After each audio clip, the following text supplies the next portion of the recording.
Therefore,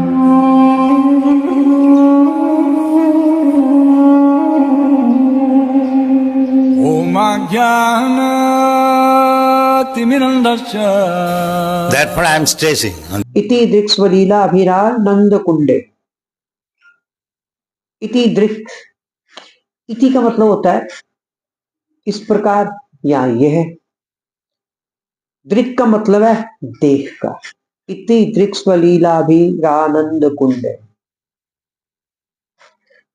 मतलब जो सत्यव्रत मुनि है, जिन्होंने ये दामोदर अष्टकम पद्म पुराण में लिखा, वो कह रहे हैं कि भगवान इस प्रकार आपकी ये लीला देखकर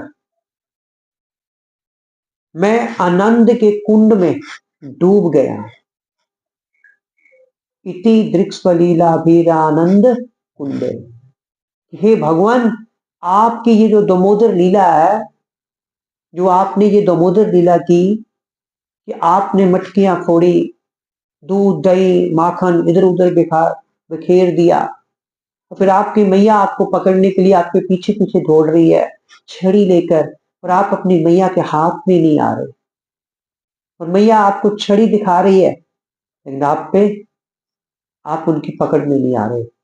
और छड़ी को देखकर ऐसा नहीं है कि आप डरे नहीं, आप डरे भी हो, लेकिन फिर भी आप मैया की पकड़ में नहीं आ रहे, और मैया आपको बांधने का प्रयास कर रही है रस्सी से, उखल के साथ, और आप बंध नहीं पा रहे।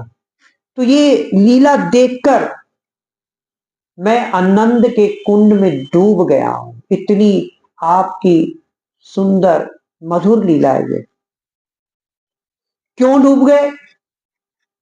क्योंकि वो समझ गए कि भगवान की इस लीला के पीछे क्या चल रहा है। आप बता सकते हो कि भगवान ने जो लीला की, दामोदर लीला की, मैया उनके पीछे पीछे भाग रही है, दूध बिखेर दिया सारा, भगवान ने रस्सी से बांध रही है, उस लीला के पीछे चल क्या रहा है? वो जो सत्यव्रत मुनि ये भगवान के भक्त है, वो केवल इस लीला के बारे में नहीं सोच रहे। हम लोग तो सिर्फ यही सोच रहे हैं कि ऐसे मैया भगवान के पीछे भाग रही है, पसीनों पसीन हो गई, पास। लेकिन जो भगवान के भक्त होते हैं ना, सत्यव्रत मुनि की तरह, वो ये सोचते हैं कि स्वयं भगवान कृष्ण क्या सोच रहे हैं ये लीला करते समय। भगवान जी लीला कर रहे हैं, दामोदर लीला। इवन भगवान ने नलकूबर और मणिग्रीव का उद्धार किया इसी लीला में। तो जब भगवान ये पास टाइम्स कर रहे हैं, तो भगवान क्या सोच रहे हैं ये भक्त को सोचना होता है। लेकिन हम लोग कुछ उल्टा सोचते हैं। हम लोग सोचते हैं कि यार भगवान ने कमाल की लीला कर दी है। हम भगवान के बारे में तो सोचते हैं कि यार भगवान ने अच्छी लीला की है, भगवान ने नलकूबर और मणिग्रीव का उद्धार कर दिया, भगवान मैया की पकड़ में आ गए, भगवान प्रेम में बंध गए, भगवान ने अपनी मैया को भी प्रेम में बांध लिया। हम ये सब कुछ तो सोचते हैं, लेकिन हम ये नहीं सोचते कि भगवान कृष्ण क्या सोच रहे हैं। और जो भगवान सोच रहे हैं इस लीला में, हम वो सोच नहीं पाते। हम इस संसार के लोगों के बारे में तो सोच पाते हैं। हम सोचते हैं कि मैं वो कथा सुन के आया हूं, अब घर जाके अपनी मम्मा को बताऊंगा, या अपनी मम्मी को बताऊंगी कि मम्मा मैंने ये सुना। ये तो सोच लेते हैं, और उससे क्या होगा, मेरी मम्मी को, मेरी मदर को आनंद आएगा भगवान की लीला सुनकर।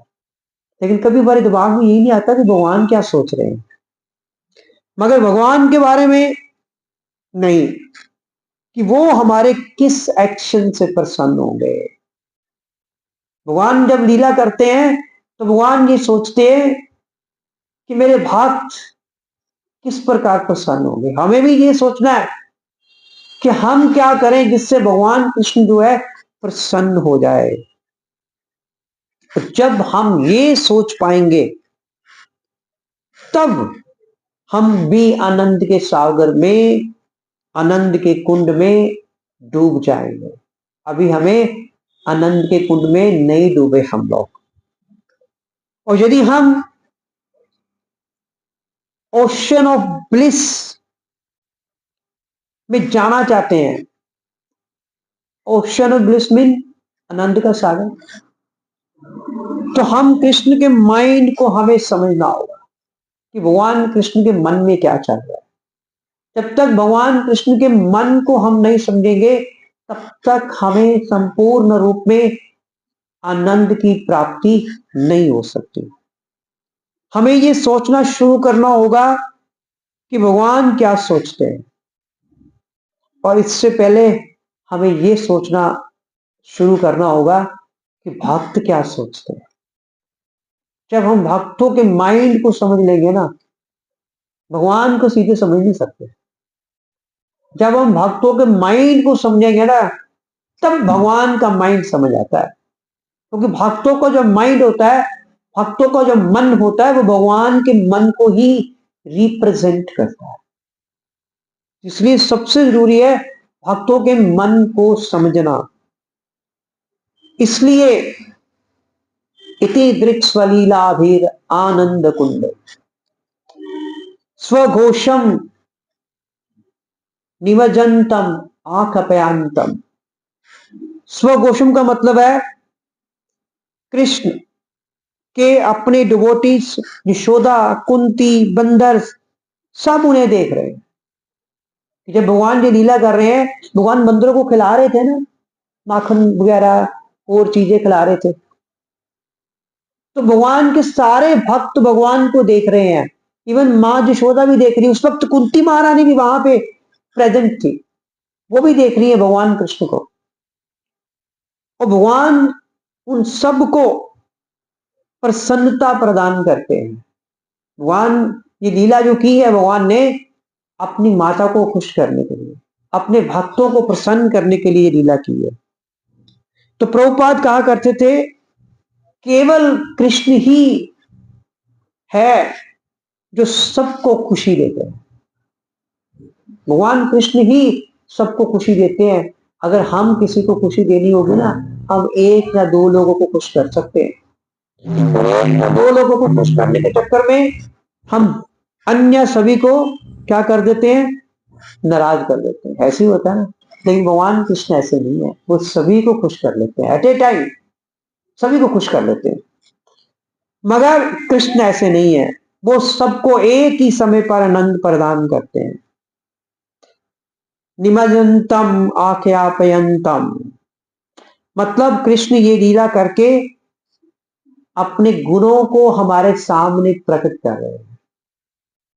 भगवान ने ये लीला की, उसके माध्यम से अपने गुण जो थे हमारे सामने भगवान ने प्रकट किए। तो भैया मैं ऐसा हूं, मैं एक दो या तीन को खुश नहीं करता। मैं जब भी कोई लीला करता हूं, मैं सबको प्रसन्न करने का प्रयास करता हूं। बांदरों को भी, अपनी मैया यशोदा को भी, इवन नाल कुबर और मणि गरीब को भी, इवन मैंने रस्सी को भी खुश कर दिया, उसको छू के, उसको मेरे शरीर पे जब बंदी हो। वो कहते मैं तो सबको प्रसन्न करता हूं। तो बताते हैं कि मैं ऐसा हूं, भगवान कृष्ण कहते हैं। वो बताते हैं कि मेरी कृपा ऐसी है। यदि हम ये नहीं जान पाएंगे तो भगवान की कृपा फिर हमें कैसे प्राप्त होगी। जैसे जैसे आप कृष्ण की लीलाओं को पढ़ना शुरू करते हैं, आप उनकी क्वालिटीज, उनके गुणों को समझने लगते हैं। फिर आप उनके गुणों को एप्रिशिएट करने लगते हैं। तो इस लीला के द्वारा कृष्ण अपना कौन सा गुण रिवील कर रहे हैं, तो बता सकते हैं? दामोदर लीला के द्वारा भगवान अपना कौन सा गुण प्रकट कर रहे हैं? सबने सुनी है, एक डेढ़ महीना हो गया हमें इस पे चर्चा करते हुए। इस लीला में भगवान ने कहा, मुझे अगर कोई वश में कर सकता है प्रेम से, प्रेम वश्यता। प्रेम वश्यता का मतलब होता है वो अपने डिवोटीज के कंट्रोल में आ जाते हैं। भगवान जो सारे संसार को, तीनों लोकों को, अनंत कोटि ब्रह्मांड नायक भगवान श्री कृष्ण सारे ब्रह्मांडों को अपने कंट्रोल में करते हैं। लेकिन भगवान कहते हैं कि मैं भी किसी के कंट्रोल में होता हूं, अपने भक्तों के प्रेम वश्यता, प्रेम के कारण। उनके प्रेम के कारण मैं उनके कंट्रोल में हो जाता हूँ। तो भगवान इस लीला के माध्यम से अपना ये गुण प्रकट कर रहे हैं, प्रेम वश्यता। अगर भगवान को वश में करना है, प्रेम से कर सकते हैं। प्रेम का मतलब है भगवान की भक्ति के माध्यम से। भक्ति का मतलब ही प्रेम है। हरे कृष्णा। श्रील प्रभुपाद की जय। निताई गौर प्रेमानंद। हरि हरि बोल।